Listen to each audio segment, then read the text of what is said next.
Your Excellency, President Kagame, distinguished members of the Rwandan government, 20 years ago, the Sustainable International Development Graduate Program was founded at the same time as the world community watched on the sidelines as Rwanda descended into genocide. That awful event, repeated throughout history against various peoples of the world, shaped our thinking here at SID that we should be a place exceptional, that we should bring together, as we have every year since then, the diverse peoples of the world in a common search for a greater humanity, a place where we take seriously the phenomenon of oppression, whether that is manifested in unconcealed violence or in the veiled violence against people trapped in poverty and wholly preventable disease. Today, as the largest and most diverse development studies program in the United States, we provide substantial tuition scholarships to make it possible for 200 students a year from 50 or more countries to study and train for careers in development practice and policy and in health policy and management. And through the generosity of Bobby and Elaine Sager, Bobby Sager being the honorary consul of Rwanda here in Boston, the very first scholarships at SID were for both Tutsi and Hutu during the first years after the genocide. Since then, we've had many Rwandans in our program on development and health policy, and more recently, of course, on coexistence and conflict resolution. And they have returned to Rwanda to contribute to the extraordinary progress that your country, under your leadership, has accomplished. We do believe that there is no lasting development without peace, and no lasting peace without development. So we are honored to have you here at Brandeis, at the Heller School, at SID, at the COEX program, and we look forward to many years of cooperation. Thank you. Thank you, Larry.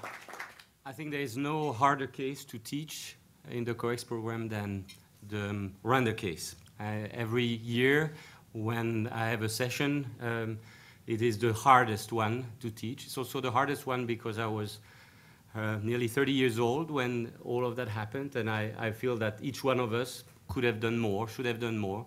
And I think that all of the students and the faculty of the COEX program, we know that we need to do the best we can to train conflict-sensitive professionals who will understand, though it's still nearly impossible to understand, the structural and psychosocial causes of violence, of violent conflicts, but also to develop the necessary skills to prevent, to mitigate, to transform conflicts.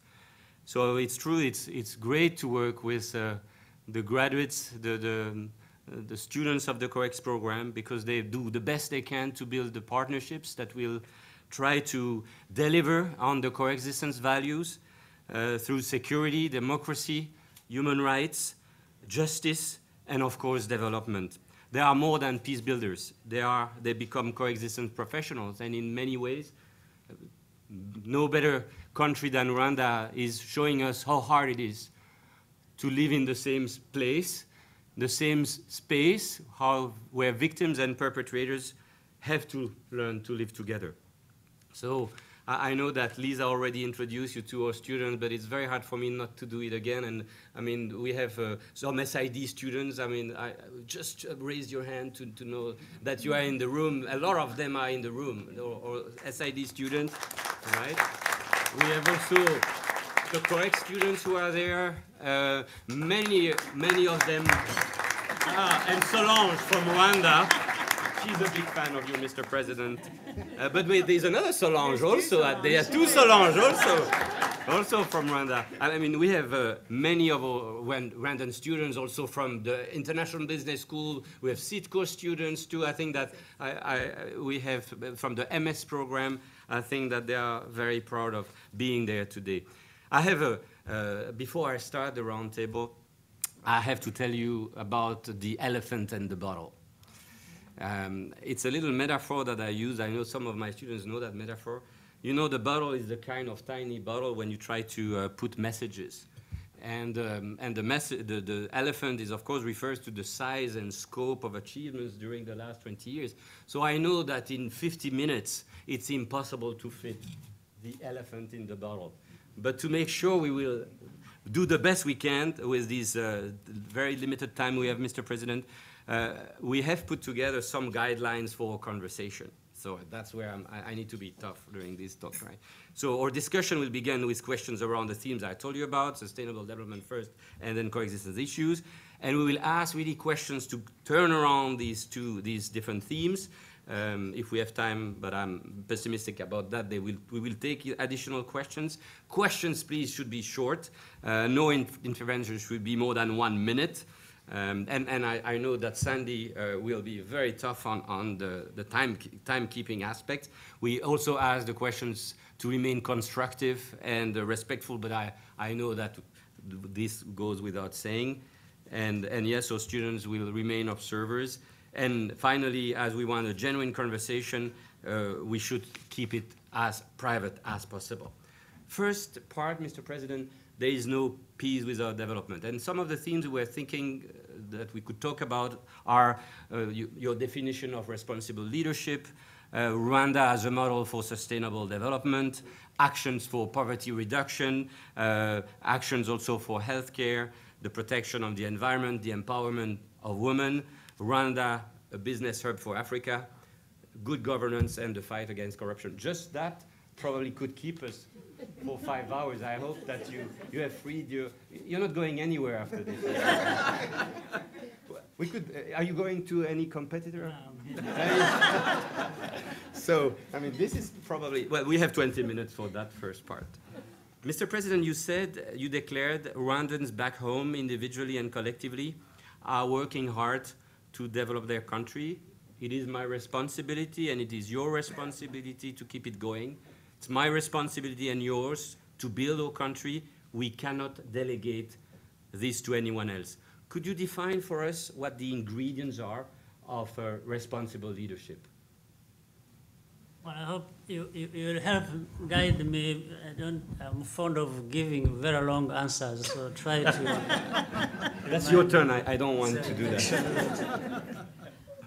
Yeah, I think leadership puts people in certain positions, indeed, where they practice that leadership. But it's about people again. When you are a leader of people, and you take care of different resources beyond people and for the good of everyone. So how do you, and responsibility really means taking ownership and building across the board that sense of ownership and also exercise of responsibility on behalf, on the part of everyone who is involved in that space where leadership is being provided. So for building on that, you have just said, when I'm having a conversation with our people in Rwanda and using the position I'm in as their leader, I try to make sure that they understand that everyone has to do their part, because at the end of the day, we all want to be beneficiaries or to achieve certain goals that improve our lives and the lives of everyone. And therefore, we start, even if, again, this is why I talk about taking full responsibility for ourselves and without alienating the support or help that can come from elsewhere. But we have to understand that primarily this problem is ours. We have to make sure that we define it properly, we understand it, and we understand the common interests we have together in addressing this particular problem. Therefore, that's why everybody has to bring on board what they can bring on board. So as a leader at different levels, here exercising leadership is not just on my part, it's on the part of everyone at different levels. Maybe we have more responsibility given different levels, but each one has to exercise their own responsibility to make sure that we bring on board everyone and what they can contribute. So from this is why I can build a clear definition of leadership. Thank you, Mr. President. Many people invoke Rwanda as a model for sustainable development, and we have a lot of specialists here around the table. So anyone wants maybe to ask a question? Susan? Yes? Susan is a professor of the practice in the SID program. I'm not sure I can turn this on. I guess it is on, yes, thank you. It's a great opportunity to be able to have this dialogue with you, Mr. President, and I'd like to build on something that you spoke about earlier when you talked about Imihigo. President Lawrence and Dean Lynch talked about Rwanda being a global performer, high performer in international development. Many governments have committed themselves to poverty reduction, to reaching the MDGs, but few have actually made the accomplishments that Rwanda has made. I wonder if you would say something more about how Imihigo works as a system of accountability. What are the social dynamics that change people's behaviors so that they actually will work to meet these goals? And I have several questions around this, but how do you as president know that the system is really working and that it's becoming embedded in the institutions of Rwanda? It's going to be sustainable for the long term. And then I want to know whether this is a model for the rest of Africa and elsewhere. But in Africa specifically, are there pre-colonial traditions like that of Imihigo? Can they be made to work elsewhere? Thank you. Right. Well, that's a very broad question, but I think part of it is also answered in my earlier comments, given the question that I was asked about leadership. Here we are dealing with a number of issues. One, we are talking about performance, and performance relates to implementation. You see, we have had situations before, and we continue to see it in many places. It's not so much that people don't know what they need to do. It's so much about being able to do it and actually doing it. So the issue of implementation remains for a long time a very challenging part of what we have to do. So we, across the board, we find many people know what their problem is, know what the challenges are, what they need to do, and the policies have been written, they are very clear, they've been discussed. But at the other end, you find in most cases there is always falling short in terms of implementation. Therefore, that reflects in the results. So in our case, other than having this as a tradition, way back as I described it, we thought, one, we need to bring everybody to understand their part of responsibility. Even a citizen has a responsibility. It's not just the government, because government is not there to deliver goods to the citizens just as a token. What we deliver are resources, also ideas that have been discussed by the various citizens who are going to participate for their own results. So we make sure, therefore, that there is this understanding of everyone's responsibility given whatever level they may be at. And how the Imihigo work is to say, in fact, in Rwanda, we have something else that is working well for us. We have a decentralization at different levels, especially at grassroots levels, in the districts and the sectors. And these are different levels and layers of the structure through which the administration operates. And we make sure that around at these levels, people decide or think about their challenges and what possible solutions they have, either within their own means, or if they had means from elsewhere, what they would actually be able to do. And they benefit from the advice of the central government as well, in terms of policy advice and so on. But to work specifically on the challenges they have in their specific areas, whether it is education, health, food security, it's about roads and so on and so forth. So this is how the whole thing is generated. And we make sure that quarterly we monitor what is going on. The central government and these decentralized entities work together to see have the resources arrived. Are the resources being put to good use as agreed by everyone? And then there we follow to see what the outcome is. This is how we get to know that things are working. And indeed, as they said earlier, the fact that we could monitor and identify that poverty had been reduced by 12% in 5 years came as a result of this, because these are results you see. It's not just the theory that people continue, because in many places you can keep thinking when you have put money there, you expected this to be done, that it has been done. In most cases, it is not it's not true. You will spend resources, you will have agreed what needs to be done, but at the end of the day, you will not see the results. So IMIHIGO will help to identify this. To follow up on the IMIHIGO, and maybe we want to stay with this idea of poverty reduction also, how it delivers results. Maybe Joseph also, who is also has done research and since 2010 in Rwanda. Right. Thank you so much, Mr. President.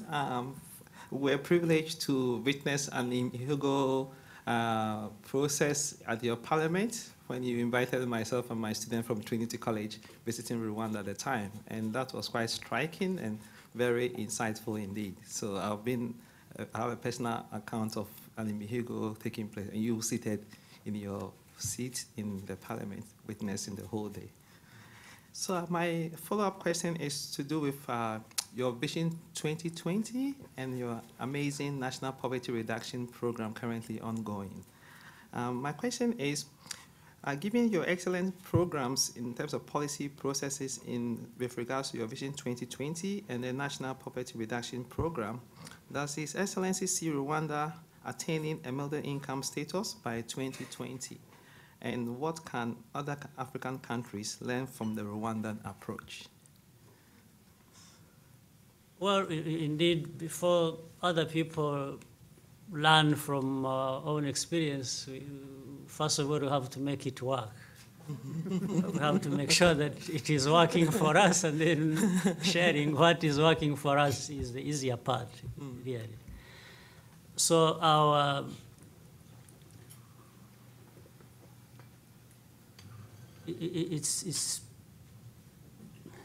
easy to make sure that things work first, and we are trying to make that work. And we are seeing Rwandans increasingly take responsibility, as you said, and our vision, first of all, has been to invest in people. They are really our major resource. So our vision, invest in the people, and we have invest in infrastructure. We want to invest in agriculture, which is the mainstay of our population and still has a bit of potential, but a lot of limitations because of the size of the land and all kinds of things. But we want to, first of all, realize that the potential we can have and monetize our agriculture so that people get incomes and so on and so forth. And we have seen, again, with education, with the health of our people, with agriculture, with infrastructure investment that we have made, and food security. We've been food secure in our country for the first time in our history for the last 8 7 to 8 years. And so and the measurements we are seeing so far indicate that we are very close to our middle income status. Even if it's not, we are not there completely, but we are very close. So then we will go back and see why we didn't actually hit the target as we wanted, but I think there is a decent progress that we can talk about. Thank you. So very structured process involving the people, trying to find solutions to problems.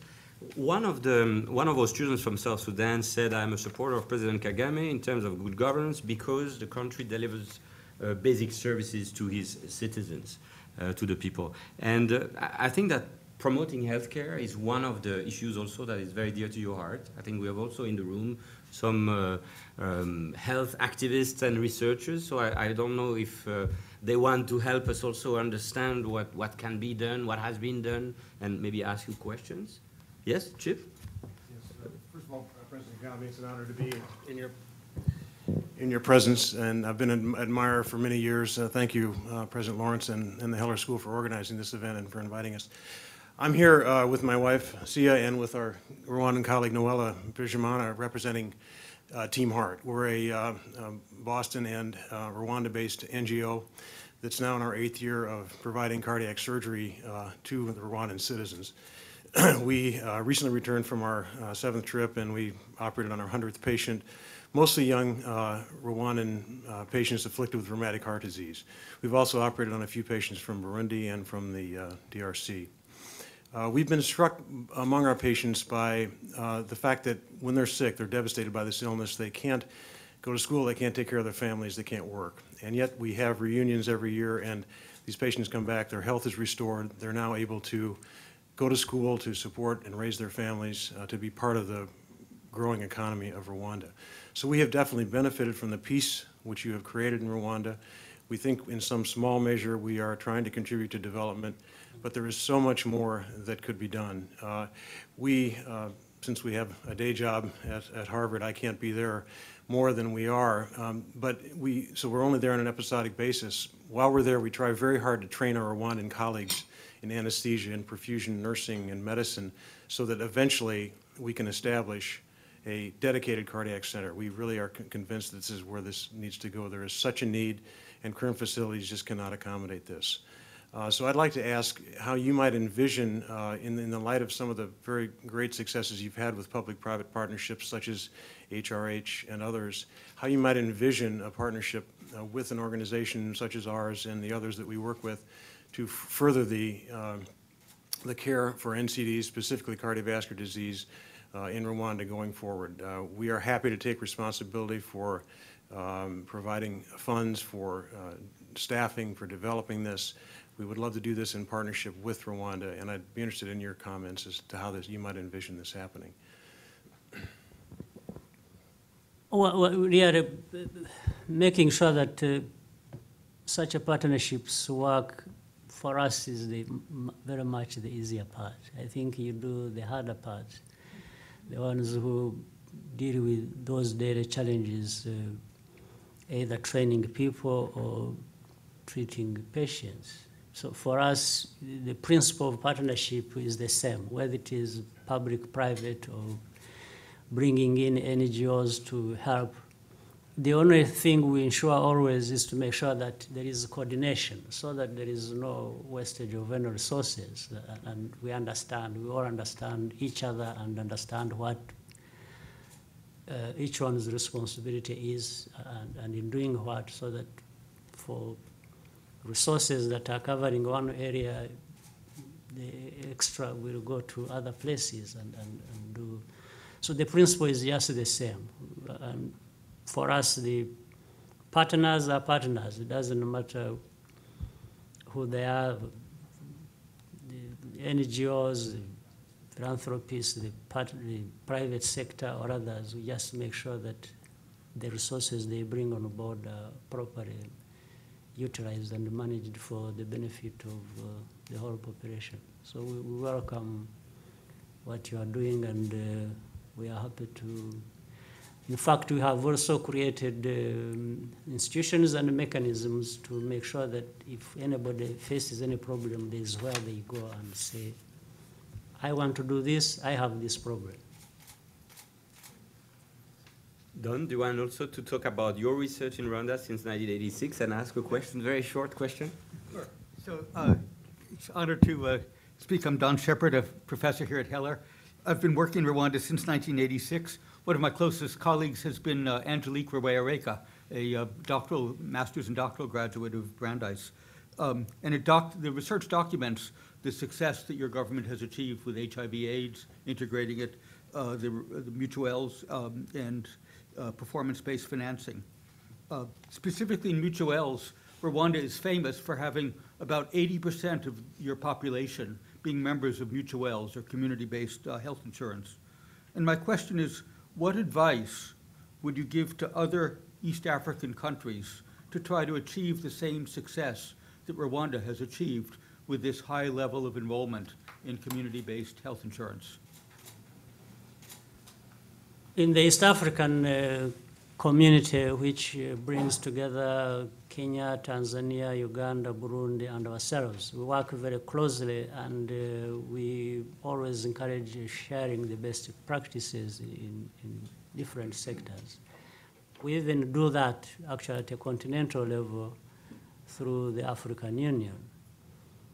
And we have been having many delegations from different countries as far as West Africa, whether it is Sierra Leone, Liberia, Nigeria, Ghana, Ivory Coast, Mali, coming to Rwanda because they have heard of these stories about what we've been attempting to do, what we have been doing, and to see whether that can apply in their own situations. Maybe some won't, but definitely they will find some that will, especially when it comes to that. And we always welcome that, and we expose them to everything we are doing and how we do it, why we do it, and if there are any challenges, we explain to them the challenges we have found, and we show them the results that we can attribute to what we have been doing. This is the way we try to, by the way, as we do this, we also learn from other places.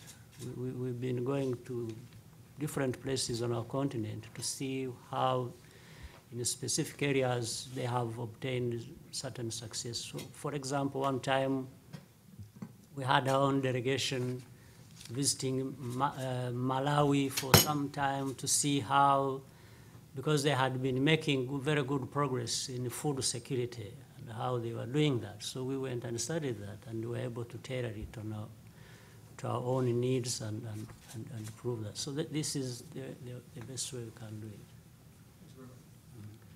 Mr. President, you also have become a champion for the promotion of women leaders and women's rights. I think Ambassador Hunt reminded us recently that Rwanda has the highest number of women representatives in parliament, 64%. So one of our, we see also your policy in action in the room with the Minister of Foreign Affairs and also the wonderful also Ambassador to the United States. Maybe we want to start exploring these issues. Swani, do you want to? Sure. Mr. President, we do know the statistics. It's not only what you just said, Alain, but it's also half the Supreme Court. They were major leaders in the Gacaca, the village trials. They were major leaders in unity and reconciliation. So we have that, and then we see the stunning success in terms of the domestic progress. But what we don't talk about is how those women got there. So I've done hundreds of interviews since 2000, as you know, and what I hear from the women quite consistently is that we pushed up from the bottom, from the grassroots, but we also were pulled up from the top. Mr. President, what are they talking about? Well, they're talking about everything. and one of them, Son, I want to thank you because you have been present in between the pushing from the bottom and putting from the top. I think you've been somewhere in the middle, so thank you for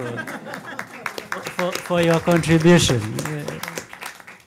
But really what we are talking about, you see, we are dealing with the people, with the human beings. And when we were approaching the issue of women, in our case, we had two things really. One was an issue of rights. It's rights of women too.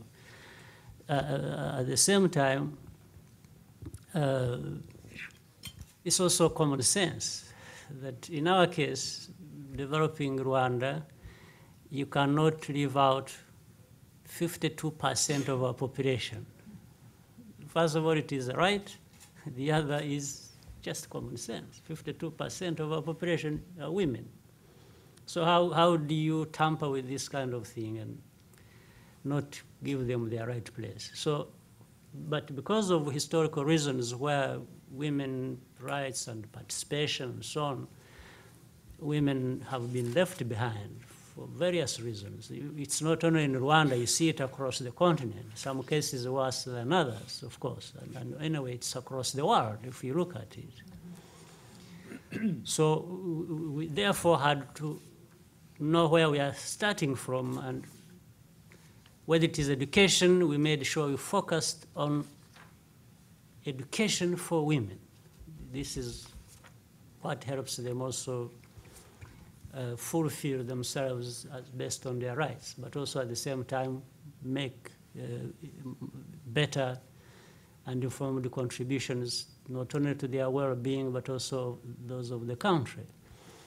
So there is women themselves and having to understand this, their own rights, their position, their contributions, and therefore bring, show up and be there, not even by being pushed or anything, because they need to do that. But at the same time, there is an effort of government to make sure, in the realization of the imbalance that has been there in the past, to do certain things to try and accelerate women's participation in the economy of the country.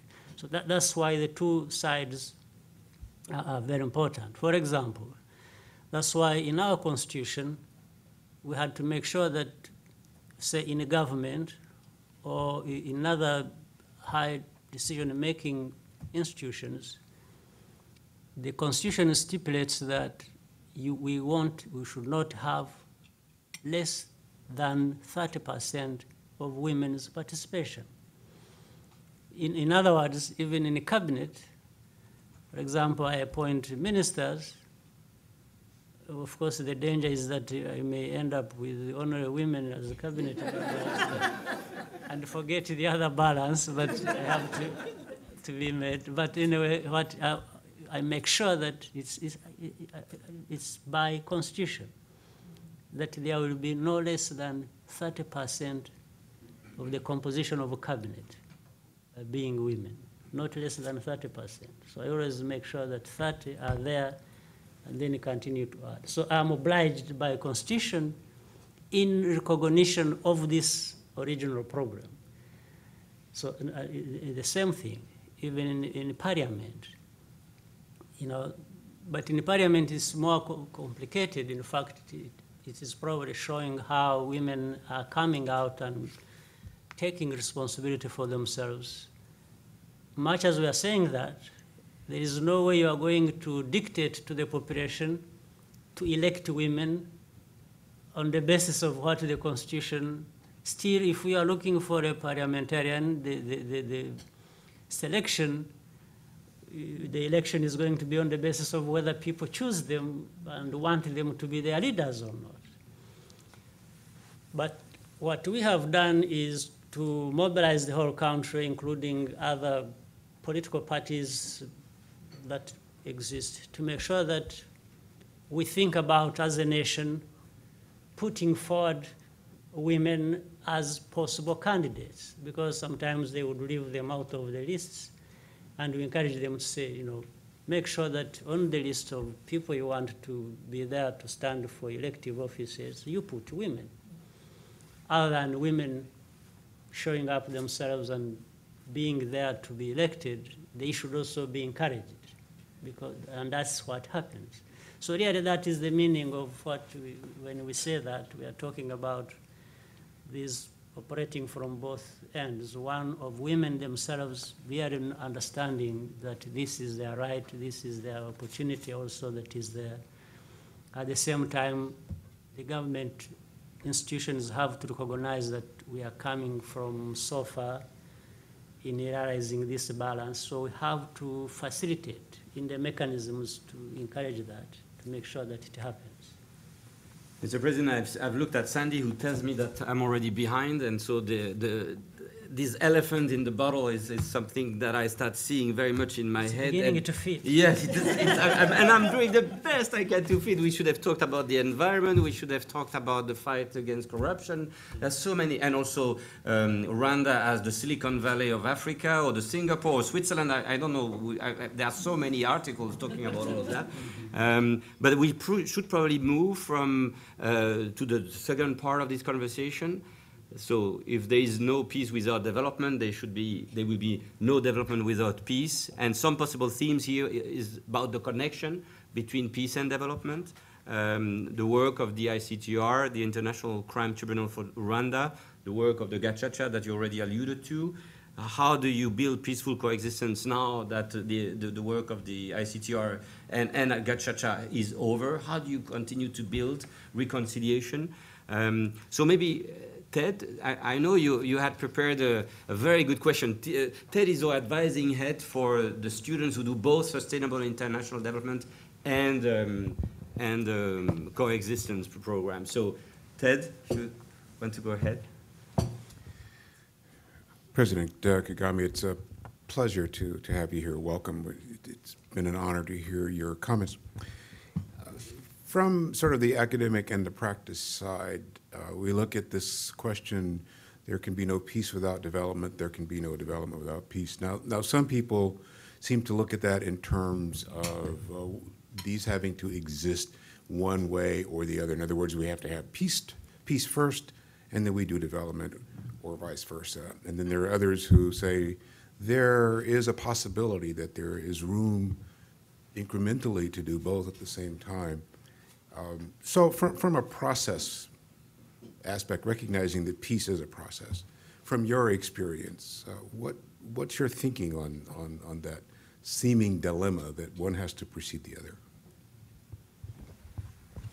You see, it's in the academic world where you spend so much time about things. But in the real world,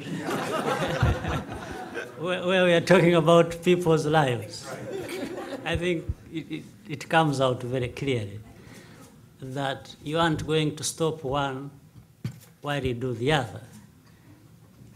Both are going to be happening at the same time. Even if one may lag behind the other, but they have to happen at the same time. Peace, first of all, talking about having peace in most cases, and here the presumption is maybe we're talking about having peace in a situation where you have lacked peace, or in places where you have had peace to be able to sustain it. But if we are talking about real people and the real life people live, peace means there are certain things that are there that exist that actually either make it happen or sustain it. And that is, are the conflicts either real and physical or in the minds of people resolved, or are they being resolved? And one ingredient that tends to complicate that is lack of development. Lack of development is actually in and of itself a problem, because when there is that lack of development, people tend to even think of or act based upon problems that were originally even not there. They start coming to their mind. So that's why it is important. Here we are talking about is human rights, but it's also human dignity. And I think maybe people need to understand either the similarities or the differences.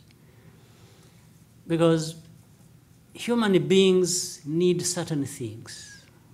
It doesn't matter where they come from, or what color, or whatever, or what religion.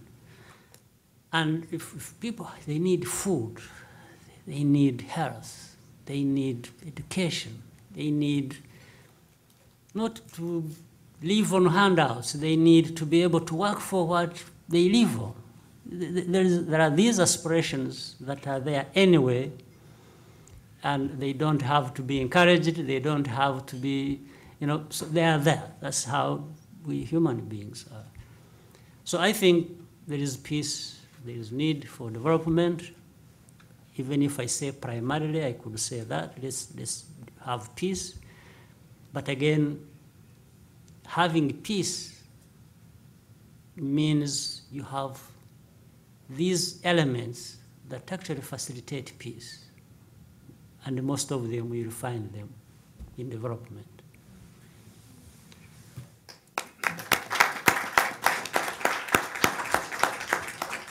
Mr. President, I mean, Ban Ki-moon was saying in Kigali for the 20th commemoration of the genocide, justice is indispensable for sustainable peace.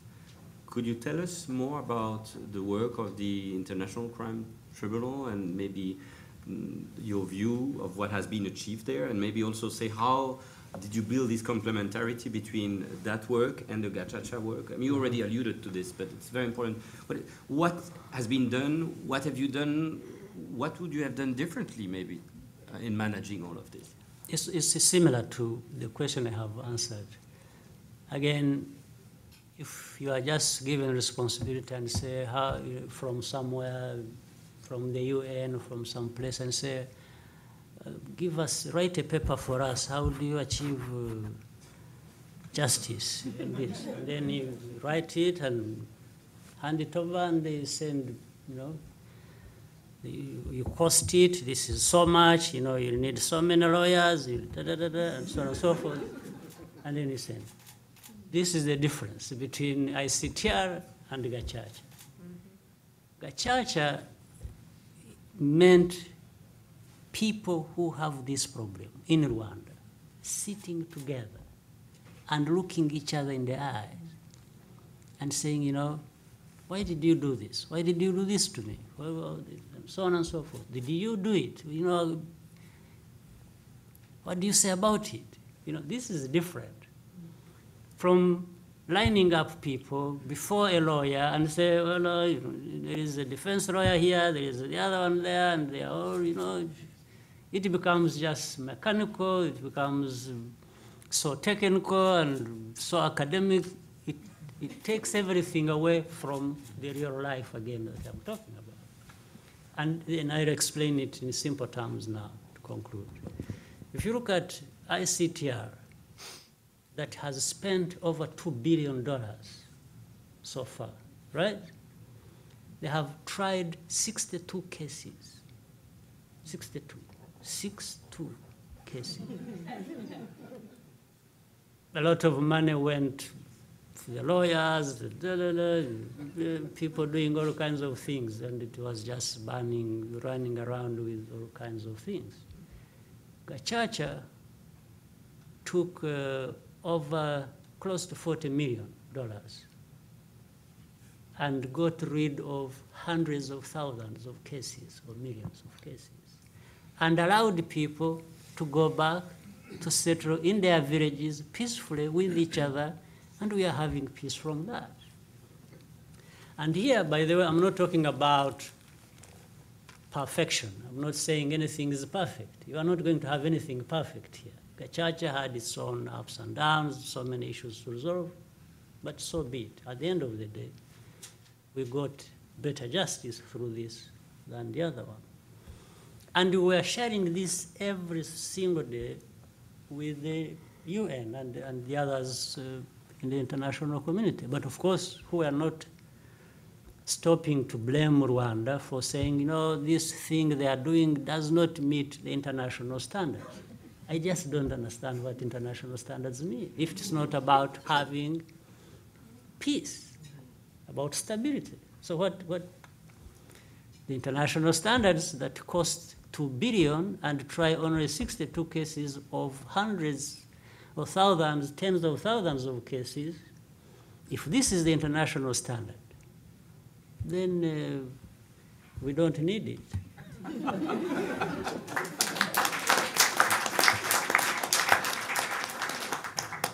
I guess that people needed the judgment of Nuremberg to make sure that what happened was documented and was evidenced, and that people would never forget what happened. But you're right. I mean, the cost. But the church also documented everything. Yes. Well documented. Yes. You made a point, Mr. President. Philip Gurevich in his book wrote, Rwanda is one of the safest and most orderly countries in Africa. The great majority of prisoners accused or convicted of genocide have been released, and Rwanda is the only nation where hundreds of thousands of people who took part in mass murder live, intermingle at every level of society with the families of their victims. What is the next step, Mr. President, to help in the healing process? The healing process is always work in progress. It goes on for a long time. We are not yet out of the woods on this one yet. It will go on for a long time. So we see people, and we know even the people we have living with each other with this background. We know there are still serious grievances people hold in their hearts. But there's nothing else we can do about it. We try to do the best we can humanly possibly do, and this is one way of doing it. Mm-hmm. But unfortunately, the problem just doesn't disappear. We have to keep working at it. Again, it brings the other side. The moment we invest in our people, we give them all these possibilities. We keep discussing what happened in its real, way of understanding it. And we have a possibility of a better future, especially building on the young population we have. We have under 20, 50% of our population, under 30, 71% of our population. These are some of the people who are not caught up in the prejudices of our history and this kind of ugly past. Much as we understand also they need to learn about it. They need to know what it constitutes or what underlies it and to work towards avoiding it. But on the other hand, we have a people who have a different outlook altogether about life, about how they live with each other, about how they should, and more outward looking, really looking at the rest of the world rather than just looking at themselves within a small country of Rwanda and ready to pounce on each other for any difference. And so it's an opportunity we have, so we try to build on it as much as we can. Yes, David? President Kagame, David Steele, adjunct faculty in the coexistence program here. I want to thank you so much, Your Excellency, for sharing this with us. It's a tremendous model of Gacaca court system that you have managed on such an indigenous level. You know far better than I do successes as failures or whatever of that, challenges. You also referred to the fact that you closed that system in May of 2012.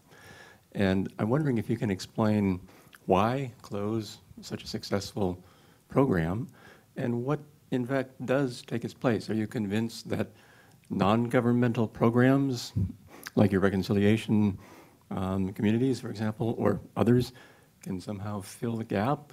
Can they fill, in fact, what's been a governmental role? Why did you close it, and where does it go from here? What we closed were the Gacaca courts and so on and so forth. That And we thought in 10 years, we had achieved the basic things we wanted to achieve. And from here, other institutions took over the ordinary justice process, the courts that we have also been investing in and building. But also there's the other process. When I was talking about being Rwandan, something else that is being discussed has also taken over. So we wanted to break away from this divide that would exist. You know, it was a smooth exit or transition, if you will, to other things that we have been doing that complement or complemented the Gacaca, so that we don't remain caught up in this situation of guilt and, you know, people being tried and then the victim, the perpetrator. We always want to make sure that there is a smooth transition out of that, allowing other things to take over in a different way, rather than remaining in this dichotomy, and which tends to make people get caught up in the past. This was the whole reason here for doing that. Raj Sampath, teaching philosophy and human rights in the SID program. Thank you, Professor Lempour, and thank you, President Kagame, for joining us. Professor Steele's question sparked an idea about, for many people in the world, speaking about peace and reconciliation can't be done without speaking about religion and the religious experience and its role in the peace process. In the 20th commemoration, CNN gave a recent article about a young man who lost 52 members during the genocide and was bewildered and obviously lost and joined a seminary and became a pastor. 20 years later, he decided to visit a prison where some of the original perpetrators still are. And they informed the pastor that it turns out that a few members that were part of the group that killed off his family were in that prison. And would he still like to come and speak and preach and give consolation? And he thought about it, he prayed about it, and he actually decided to do that. So I guess my question is, where does religious experience and interfaith dialogue and the relationship between religion and the promotion of peace and coexistence play in Rwanda today, as you look back on the past, but also in the formation of values for this the younger generation? You have a very young population. So, and where does that play in your own life with regard to your understanding of your own purpose and mission and vocation? My personal? You mean in Rwanda? Well, you never want to say, but he said keep it private, but okay. If you want to get personal, you can. But in terms of an understanding of where, what does religion play in the role of your society? Yes. It's a very complicated thing. For example, this example you've used is something that can originate from somebody's own decision and feeling. Like the young person you said, this background, then who became a pastor and went to preach and so on and so forth. It's something that only an individual can choose to do. It's not something you can advise them to do or legislate them to do or anything. You see, that's one part, what makes it complicated. The second is, we have other dimensions about the religion that have also been negative. And for example, actually, the origin of this ideology of genocide has something to do with the church in Rwanda many years ago, which becomes the religion. They played a part in dividing people, teaching them how different they are, how they should treat each other. So church and colonialism were intertwined in this effort to actually introduce what later on turned into a genocide ideology that we saw over many years, including that during the time genocide was taking place, actually some people used to take refuge in churches because they thought, this would be feared, nobody would find them there to kill them. This was the kind of desperate hope that this is the place they could find safety. But at the same time, priests would either, a number of them had turned into genocidaires and participated in killing the Christians themselves they used to look after, or they would invite the genocidaires to come and say, you come and kill these people, they are here in the church, so many. So we have churches, many people were killed in churches. Now, in the minds of some, they think religion has a problem. And some of them have been even switching from one denomination to the other because of this, or others standing back and saying, after all, being this doesn't help. But Rwandan society is still largely believers and Christians. We have different denominations, and we have a small percentage of Muslims, and we have all kinds of people. So, but religion per se, if you look at what all religions normally teach, it's a good thing. So if people want to do good and based on these beliefs, I think it serves very well. It serves them well, it serves the country well. But if people wanted to use this for bad ends, as they did in 1994, then it has that kind of results as we saw, very tragic. So what we chose to do was to say, well, religion is what it is. We just leave people with their freedoms to believe, to associate, to have faith as they want, because this is useful. Only make sure that other institutions help to make sure that this does not degenerate into what we saw in 1994. But allowing people to freely associate in their beliefs as it happens, I think is the best thing. Thank you, Mr. President. I think Joe wanted to talk, and it's probably one of the last questions, maybe the last one. I'll keep it very short. Yes. My name is Short, President Kagame. I visited your country in 1986, and I must say, being very tall, I never felt more at home. On the subject of accountable leadership, am I correct that your Constitution calls for a two-term presidency and that your last term expires in 2017? Mm-hmm.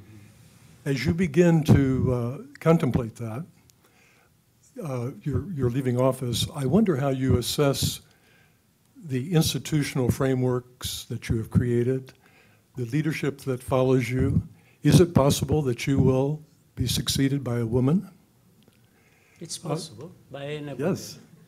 By a woman, I have no particular woman in mind, but a woman should have the right, 50%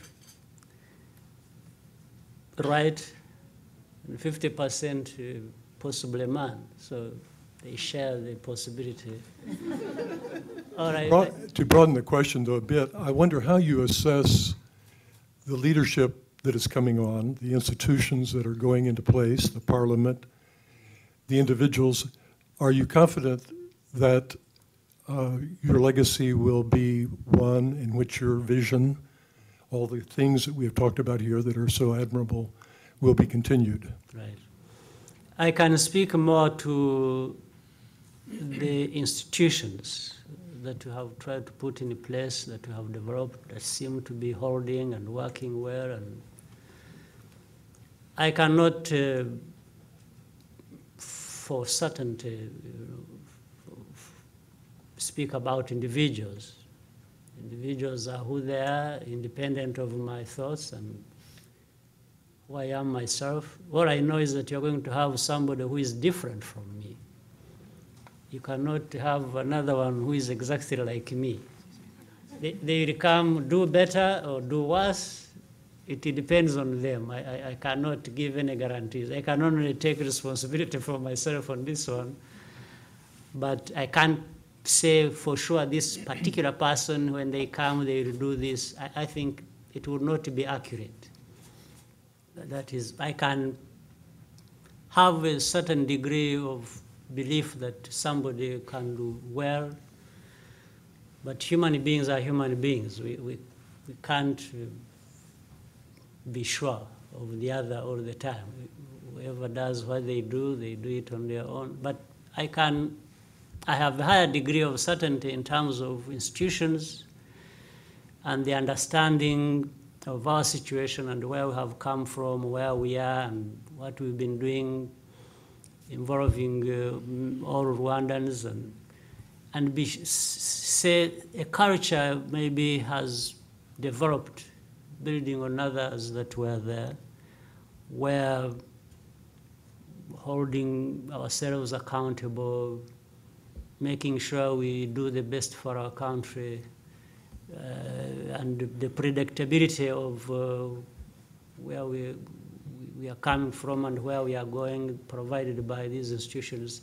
I have a certain level of comfort that these things can continue to serve us well. But of course, for individuals, I think Rwandans will decide, and whoever comes will serve differently from how I have served, I'm sure. Better or worse. I remember what people say about George Washington. They say that he was first in war, first in peace, and first in the hearts of his fellow citizens. He fought and won a war. He helped build the institutions and the Constitution, and he resigned after 2 terms. Mr. President, if you had to, If we had resigned after 3, we would still be talking about it. Yes, probably. Well, this might be commented, this last part. Mr. President, you already belong to history. If I dare to ask you a last question, would you tell us what you want history to remember about you? I don't know, but at least that I tried my best to do what I could at a personal and a human level in exercising and carrying out my responsibilities in the best interests of my country, which, by the way, I could have exercised at another personal level without even being president, because I wasn't born president. And even when I was fighting these wars that we had to fight to liberate our country, I wasn't thinking about being president. I was thinking about my own rights and the rights of my people and the well-being of the people, and it had nothing to do with being president, because after all, I wasn't even sure I was going to live to see the next day. I fought wars 5 years in Uganda when I was in the liberation war in Uganda, 4.5 in Rwanda. 9.5 years of my life has been in the battlefield. So every single day of those 9.5 years, I wasn't sure of living to the next day. So I couldn't have been wanting to be president and take this route. So, thank you so much, Mr. President.